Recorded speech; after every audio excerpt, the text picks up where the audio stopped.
Olá, pessoal. Nós vamos conversar agora sobre uma convenção que, já adianto, quase ninguém fala sobre ela e está aparecendo em concursos públicos. Então, o aluno Supremo, mais uma vez, saindo na frente, né?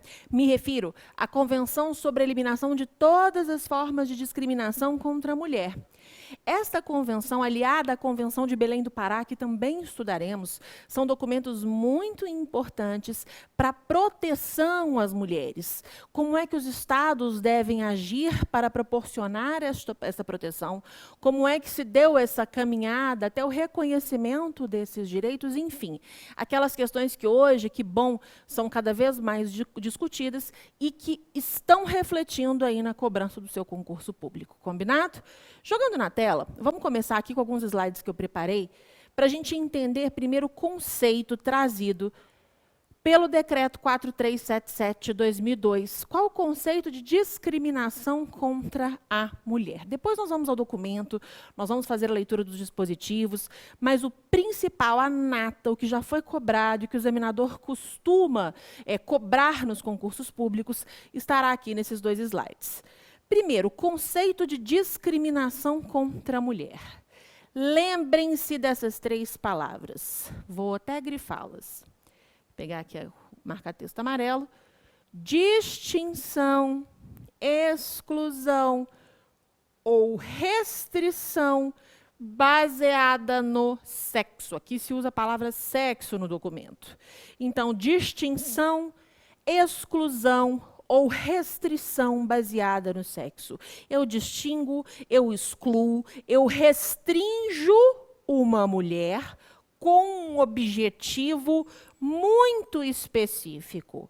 Prejudicar, deixa eu voltar aqui, prejudicar, deixa eu voltar, prejudicar ou anular, pegar a caneta, o reconhecimento, vou grifar lá de novo, o reconhecimento, gozo ou exercício pela mulher dos direitos humanos e liberdades fundamentais nos campos político, econômico, social, cultural e civil, ou em qualquer outro campo. Então, vamos voltar. O que acontece quando eu discrimino? O que é discriminar uma mulher para efeitos deste documento? É distinguir, excluir ou restringir essa mulher com um objetivo muito claro. Prejudicar ou anular o reconhecimento, o gozo, o exercício pela mulher dos direitos humanos e liberdades fundamentais nos campos político, econômico, social, cultural, civil ou em qualquer outro campo. Então, eu não quero que essa mulher tenha determinado direito, eu não quero que essa mulher tenha determinada liberdade em qualquer campo que seja, e por isso eu vou segregá-la de alguma forma. Eu quero prejudicá-la pelo fato de ela ser mulher. E mais, conforme o texto do documento, isso independe de Estado civil, com base na igualdade do homem e da mulher. Perfeito? O que mais o documento coloca, o que o documento faz, e aí nós vamos esmiuçar na leitura, mas o que o documento faz para evitar que essa discriminação ocorra? Primeiro, existe a previsão da criação de um comitê sobre a eliminação da discriminação contra a mulher, que está a partir do artigo 17, nós o veremos. Depois, qualquer controvérsia entre dois ou mais estados-partes, que seja relativa à interpretação ou aplicação dessa convenção, que não for resolvida por negociações, pode se submeter à arbitragem a pedido das partes. E como é que vai funcionar essa arbitragem? Depois nós vamos frisar isso no documento escrito. Mas já, desde então, saibamos que se no prazo de 6 meses a partir da data do pedido dessa arbitragem, as partes não chegarem a um acordo sobre a forma dessa arbitragem, qualquer uma dessas partes poderá submeter a controvérsia à Corte Internacional de Justiça, a CIJ, aquele órgão que a gente conhece, né, ou TIJ da ONU, mediante pedido em conformidade com o Estatuto da Corte, e admite reservas ao documento, sim. O que são as reservas mesmo? Vocês se lembram?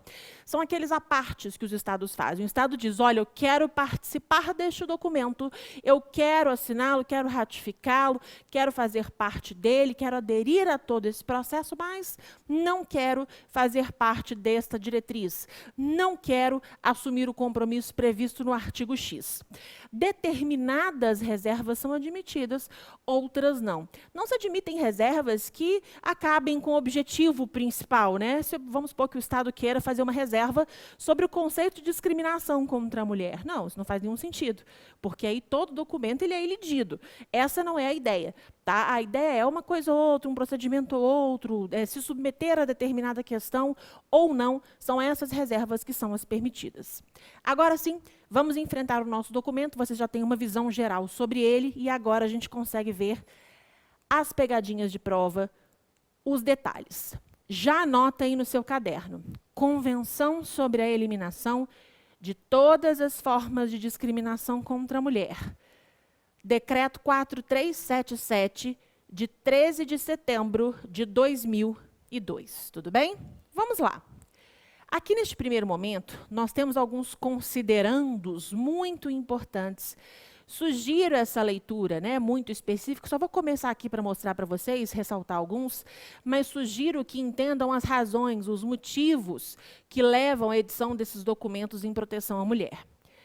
Considerando que a Carta da ONU reafirma a fé nos direitos fundamentais do homem, na dignidade e no valor da pessoa humana e na igualdade de direitos do homem e da mulher. Considerando que a DUDH reafirma o princípio da não discriminação e proclama que todos os seres humanos nascem livres e iguais em dignidade e direitos e que toda pessoa pode invocar todos os direitos e liberdades proclamados nessa declaração, sem distinção alguma, inclusive de sexo. Mais aqui para baixo, né, a gente tem pontos muito importantes que são trazidos pelo documento. Por exemplo, preocupados com o fato de que em situações de pobreza, a mulher tem um acesso mínimo à alimentação, à saúde, à educação, à capacitação e às oportunidades de emprego, assim como a satisfação de outras necessidades. Então, existe um recorte que não pode ser desconsiderado por nós. Existem as discriminações voltadas às mulheres e existem discriminações ainda mais dolorosas, mais pesadas, mais contundentes, destinadas às mulheres em situação de pobreza. O acesso é muito mais difícil a tudo. E o documento reconhece isso. Isso é importante, quando a gente for discutir essa temática, sempre fazer esse recorte, sempre ter esse pensamento. Voltando aqui para a tela. Acima disso, acho importante nós colocarmos também, relembrando que a discriminação contra a mulher viola os princípios da igualdade de direitos e do respeito da dignidade humana, dificulta a participação da mulher nas mesmas condições que o homem na vida política, social, econômica e cultural do seu país, constitui um obstáculo ao aumento do bem-estar da sociedade e da família e dificulta o pleno desenvolvimento das potencialidades da mulher para prestar serviço a seu país e à humanidade, ou seja, fica mais difícil para a mulher assumir esses postos de poder. Isso é colocado aqui também neste momento inicial. Recomendo, repito, a leitura deste primeiro momento do documento, tá? Vamos lá para o artigo 1º, para sedimentarmos aquele conceito de discriminação contra a mulher que precisa estar bem fixado aí no seu caderno. Para os fins da presente convenção, a expressão discriminação contra a mulher significará toda a distinção, exclusão ou restrição baseada no sexo e que tenha por objeto ou resultado prejudicar ou anular o reconhecimento, gozo ou exercício pela mulher, independentemente de seu estado civil, com base na igualdade do homem e da mulher, dos direitos humanos e liberdades fundamentais, nos campos político, econômico, social, cultural e civil, ou em qualquer outro campo. Então, em resumo, eu trago um prejuízo aos direitos humanos dessa mulher quando eu faço essa segregação, essa distinção, essa exclusão ou essa restrição que se baseie no sexo. Essa é a ideia. Eu quero prejudicar essa mulher pelo fato de ela ser mulher. A partir do artigo 2º, compromissos dos Estados-partes se delineiam. Vejam bem, Os Estados-partes condenam a discriminação contra a mulher em todas as suas formas, concordam em seguir por todos os meios apropriados e sem dilações uma política destinada a eliminar a discriminação contra a mulher e, com tal objetivo, se comprometem a, trazendo alguns exemplos aqui, consagrar, se ainda não o tiverem feito em suas constituições nacionais, ou em outra legislação apropriada, o princípio da igualdade do homem e da mulher, e assegurar por lei outros meios apropriados a realização prática desse princípio, é falar o óbvio, mas necessário, infelizmente, adotar medidas adequadas, legislativas e de outro caráter, com as sanções cabíveis e que proíbam toda discriminação contra a mulher. Estabelecer a proteção jurídica dos direitos da mulher numa base de igualdade com os do homem e garantir, por meio dos tribunais nacionais competentes e de outras instituições públicas, a proteção efetiva da mulher contra todo ato de discriminação. Abster-se de incorrer em todo ato ou prática de discriminação contra a mulher e zelar para que as autoridades e instituições públicas atuem em conformidade com esta obrigação. Tomar medidas apropriadas para eliminar a discriminação contra a mulher praticada por qualquer pessoa, organização ou empresa. Adotar todas as medidas adequadas, inclusive de caráter legislativo, isso costuma cair bastante em prova, então atenção, para modificar ou derrogar leis, regulamentos, usos e práticas que constituam discriminação contra a mulher, derrogar todas as disposições penais nacionais que constituam discriminação contra a mulher. Desde coisas como mulher honesta, né, que foi tirada lá do Código Penal há um tempo, essas situações, só para dar um exemplo muito claro, né, e historicamente até que recente, para vocês entenderem como isso pode ser direcionado faticamente em cada estado. No artigo 3º, nós temos a necessidade dos Estados-partes tomarem em todas as esferas, e em particular, nas esferas política, social, econômica e cultural, todas as medidas apropriadas, inclusive de caráter legislativo, olha só, frisando isso, então por isso o examinador gosta de recortar esse ponto, atenção, para assegurar o pleno desenvolvimento e progresso da mulher, com o objetivo de garantir-lhe o exercício e gozo dos direitos humanos e liberdades fundamentais em igualdade de condições com o homem. No artigo 4º, muita atenção. Adoção pelos Estados-partes de medidas especiais de caráter temporário destinadas a acelerar a igualdade de fato entre o homem e a mulher. Isso é discriminação, gente? Não, não se considerará discriminação na forma definida nesta convenção, mas de nenhuma maneira implicará como consequência a manutenção de normas desiguais ou separadas. A ideia é que essas medidas cessem quando os objetivos de igualdade de oportunidade e tratamento houverem sido alcançados. Estou falando do que aqui, gente? Estou falando de ações afirmativas, das cotas, de políticas de inclusão. Qual é essa ideia das ações afirmativas? Eu proporciono um ingresso diferenciado a determinadas oportunidades, mais vagas, mais oportunidades, a grupos que socialmente foram excluídos, a grupos que historicamente foram segregados por preconceito, por atos criminosos, etc., para que a gente consiga alcançar uma igualdade de oportunidades.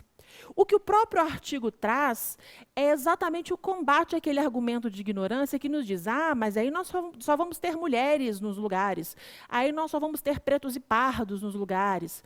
Calma, porque a ideia das ações afirmativas é que nós consigamos atingir um equilíbrio. Atingido esse equilíbrio, essa possível reparação histórica, aí sim a gente volta atrás. A ideia é que exista esse equilíbrio e não que isso vire uma política de disparidade de modo a desequilibrar a balança para o outro lado. Isso é colocado, inclusive, no documento, tá? Então, cuidado com esses argumentos falaciosos que nos dizem que essas políticas de cotas, de ações afirmativas, etc., servem para inverter a lógica. Ao contrário, servem para devolver o equilíbrio social. E isso é colocado no artigo especificamente. Ótima questão de prova, muita atenção a ela. Voltando para a tela. Ainda no artigo 4º. A adoção pelos Estados-partes de medidas especiais, inclusive as contidas na presente convenção, destinadas a proteger a maternidade, não se considerará discriminatória. No artigo 5º, a necessidade de modificação pelos Estados-partes de padrões socioculturais de conduta de homens e mulheres, com vistas a alcançar a eliminação dos preconceitos e práticas consuetudinárias e de qualquer outra índole que estejam baseados na ideia de inferioridade ou superioridade de qualquer dos sexos ou em funções estereotipadas de homens e mulheres. B, olha que importante, garantir que a educação familiar inclua uma compreensão adequada da maternidade como uma função social e o reconhecimento da responsabilidade comum de homens e mulheres no que diz respeito à educação e ao desenvolvimento de seus filhos, entendendo-se que o interesse dos filhos constituirá a consideração primordial em todos os casos. Então, não é interesse das mulheres, dos homens, não. Interesse dos filhos. Por que hoje nós temos a sociedade da forma que ela é?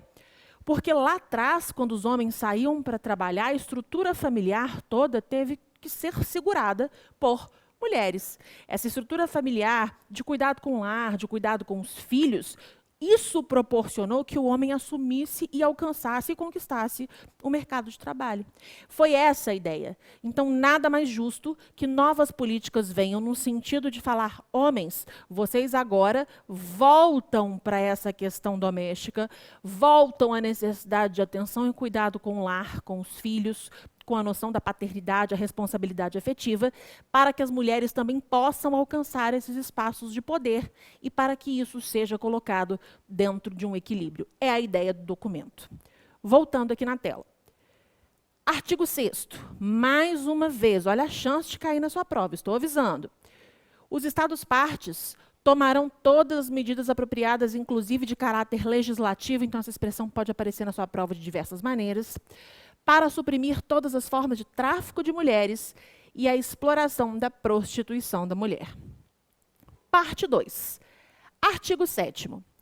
Os Estados-partes tomarão todas as medidas apropriadas para eliminar a discriminação contra a mulher na vida política e pública do país, em particular, garantirão em igualdade de condições com os homens o direito a votar em todas as eleições e referendos públicos e ser elegível para todos os órgãos cujos membros sejam objeto de eleições públicas, participar na formulação de políticas governamentais e na execução destas, e ocupar cargos públicos e exercer todas as funções públicas em todos os planos governamentais, participar em organizações e associações não governamentais que se ocupem da vida pública e política do Brasil. As mulheres sendo trazidas para esse campo público, para o campo da política, para a formação da vontade estatal. Isso também é colocado no artigo 8º.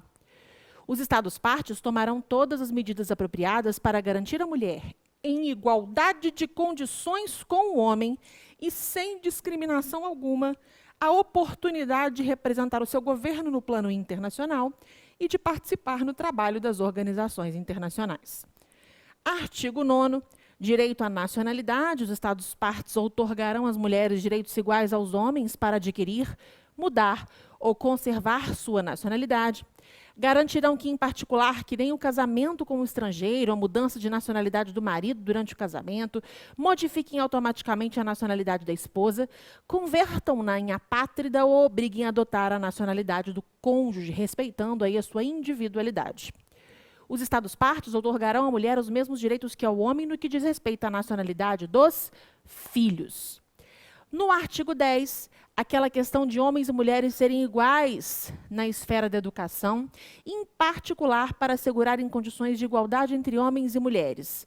Na questão de carreiras, de capacitação profissional, acesso aos estudos, a diplomas, tanto em zonas rurais quanto em zonas urbanas, sabendo que nas zonas rurais isso ainda se torna mais difícil. Essa igualdade vem desde a educação pré-escolar, geral, técnica e profissional, incluindo, claro, a educação técnica superior, assim como todos os níveis de capacitação profissional. Acesso aos mesmos currículos, aos mesmos exames, ao mesmo pessoal docente, pessoal do mesmo nível, instalações, material escolar da mesma qualidade, eliminação do conceito estereotipado dos papéis masculino e feminino em todos os níveis e em todas as formas de ensino, mediante estímulo à educação mista e a outros tipos de educação que contribuam para alcançar esse objetivo, em particular mediante a modificação dos livros e programas escolares e adaptação dos métodos de ensino, capacitação e oportunidade para bolsas de estudo, redução de taxa de abandono feminino, isso acontece muito, principalmente quando essas mulheres são jovens e são mães de forma muito precoce, essa taxa de abandono ela é enorme. o estímulo à participação ativa nos esportes, na educação física e acesso a material informativo específico que contribua para assegurar saúde e bem-estar da família, incluída informação e assessoramento sobre planejamento familiar. Artigo 11. Os Estados-partes devem adotar todas as medidas apropriadas para eliminar a discriminação contra a mulher na esfera do emprego. Então, o artigo 11 fala sobre emprego, fala sobre trabalho, sobre a igualdade, né, esse direito ao trabalho como um direito inalienável de todo ser humano, o direito às mesmas oportunidades de emprego, a aplicação dos mesmos critérios de seleção em questões de emprego, ressalvadas aquelas políticas de cota, de medidas afirmativas, dessas ações que visem a promover o equilíbrio social. Direito de escolher livremente profissão e emprego, direito à promoção, estabilidade, benefícios, etc. Direito à igual remuneração, a gente sabe que isso na prática não acontece. Inclusive benefícios, igualdade de tratamento relativo a um trabalho de igual valor, igualdade de tratamento com respeito à avaliação da qualidade do trabalho. Isso está desde a Declaração Universal dos Direitos Humanos, né, gente? Nós já vimos isso. Então, direito à igual remuneração por igual trabalho, isso também está na Convenção. Direito à seguridade social, em particular casos de aposentadoria, desemprego, doença, invalidez, velhice ou outra incapacidade para trabalhar, bem como o direito de férias pagas. Direito à proteção da saúde e segurança, inclusive a salvaguarda da função de reprodução. E aí outras diretrizes para promover essa possibilidade de um trabalho igual a homens e mulheres. Vejam bem, razão de casamento ou maternidade. A gente sabe que muitas mulheres perdem o emprego por conta disso. Proibir sob sanções, então o Estado tem que ser firme nisso. A demissão por motivo de gravidez, repito, na prática isso acontece dia sim, dia também. Ou licença de maternidade. E a discriminação nas demissões motivadas pelo Estado Civil. Ah, não quero mulher casada, porque não pode viajar, porque o marido vai encher a paciência, não quero mulher grávida, não quero mulher com filho pequeno. Infelizmente, isso é muito presente. E é difícil de ser identificado, difícil de ser provado, né? Essa segregação numa entrevista de emprego, por exemplo. Implantar a licença maternidade com salário pago ou benefícios sociais comparáveis sem perda do emprego anterior. Deixa eu voltar aqui. Antiguidade ou benefícios sociais. Estimular o fornecimento de serviços sociais de apoio necessários para permitir que os pais combinem as obrigações para com a família com as responsabilidades do trabalho e a participação na vida pública, principalmente em relação ao cuidado com os filhos, ao cuidado com as crianças. Dar proteção especial às mulheres durante a gravidez nos tipos de trabalho comprovadamente prejudiciais para elas e trazendo ao final que essa legislação deve ser examinada periodicamente. Claro, ela tem que ser revisitada conforme houver transformação social, conhecimentos científicos novos, tecnológicos novos, etc. Artigo 12. Ampliação dessa eliminação da discriminação contra a mulher na esfera dos cuidados médicos para assegurar em condições de igualdade entre homens e mulheres o acesso a esses serviços, inclusive os referentes ao planejamento familiar. Artigo 13, aí gravidez, parto, assistência, etc. Artigo 13, medidas adotadas pelos Estados para eliminar a discriminação contra a mulher em outras esferas da vida econômica e social, com o objetivo de assegurar em condições de igualdade entre homens e mulheres os mesmos direitos, em particular, direito a benefícios, obter empréstimos bancários, participar de atividades de recreação, esportes e aspectos da vida cultural. Então, questões econômicas e culturais aqui colocadas. Artigo 14, repetindo os desafios específicos enfrentados pela mulher rural. E esse papel dessa mulher rural que é tão importante na subsistência econômica da sua família, incluindo esse trabalho nos setores não monetários da economia, devendo os Estados tomar todas as medidas apropriadas para assegurar a aplicação dos dispositivos desta convenção à mulher das zonas rurais. É bem mais difícil de chegar. Se os direitos são difíceis na zona urbana para as mulheres, vocês imaginem nessa zona rural. Então, toda uma política também é colocada aqui no artigo 14. Artigo 15. Os Estados-partes, falando óbvio, reconhecerão a mulher a igualdade com o homem perante a lei. Capacidade jurídica idêntica e mesmas oportunidades para o exercício dessa capacidade. Reconhecer à mulher iguais direitos para firmar contratos, para administrar bens e dispensar-lhe um tratamento igual em todas as etapas do processo nas cortes de justiça e nos tribunais.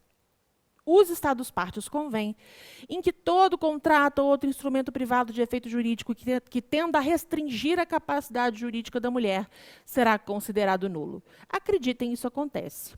Os Estados-partes concederão ao homem e à mulher os mesmos direitos no que respeita à legislação relativa ao direito das pessoas à liberdade de movimento e à escolha de residência e domicílio.